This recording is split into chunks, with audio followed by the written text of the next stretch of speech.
വിളവൂർക്കൽ പൊറ്റിയിൽ കുന്നുവിള ദേവീക്ഷേത്രത്തിന് സമീപം സുലോചനയുടെ വീട്ടിലാണ് മോഷണം നടന്നത്. വീടിന്റെ താഴത്തെ നിലയിലെ ബെഡ്റൂമിലെ അലമാരയിൽ സൂക്ഷിച്ചിരുന്ന 2 പവനോളം തൂക്കം വരുന്ന സ്വർണ്ണമാല, 2 പവൻ ബ്രേസ്ലെറ്റ്, സ്വർണ്ണ ഏലസ്, സ്വർണ്ണ കോയിൻ, വെള്ളി ബ്രേസ്ലെറ്റ് എന്നിവയാണ് മോഷ്ടാവ് കൊണ്ടുപോയത്. വീട്ടിൽ സൂക്ഷിച്ചിരുന്ന 30,000 രൂപയും മോഷ്ടാവ് എടുത്തതായി പരാതിയിൽ പറയുന്നു.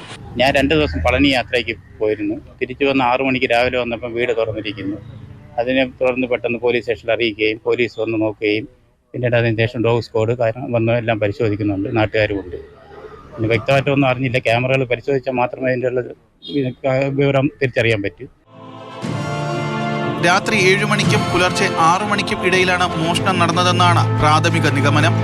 മുൻവാതിൽ കുത്തി തുറന്നാണ് മോഷണം നടത്തിയതെന്നാണ് കണ്ടെത്തൽ. ഇവിടെ ഒരു അന്യസംസ്ഥാന തൊഴിലാളി ഈ വീട്ടില് ഒരു 2 മാസം വരെ ജോലി ചെയ്തിട്ടുണ്ടായിരുന്നു. അപ്പൊ ഈ പുള്ളിക്ക് കൃത്യമായിട്ട് അറിയാം, മീറ്റർ ബോർഡ് ഇതിൻ്റെ അടുത്തിരിക്കുന്നു. ആ ഷെഡ് പൊളിച്ചു, നേരെ വന്നു വീടിനകത്ത് കയറി. ഇത് കൃത്യമായി അറിയാന്നുള്ളതാണ്. ഈ പ്രദേശത്ത് ഇത്രയും വീടുകളുള്ളതാണ്. ഈ വീട് മാത്രം കറക്റ്റായിട്ട് പുള്ളി ലൊക്കേഷനൊക്കെ നേരത്തെ മനസ്സിലാക്കിയാണ് ഈ മോഷണം നടത്തി എന്നുള്ളതാണ് എനിക്ക് അറിയാൻ സാധിച്ചിട്ടുള്ളത്. മലയൻകീഴ് പോലീസ് കേസെടുത്ത മോഷ്ടാവിനായി അന്വേഷണം ആരംഭിച്ചു.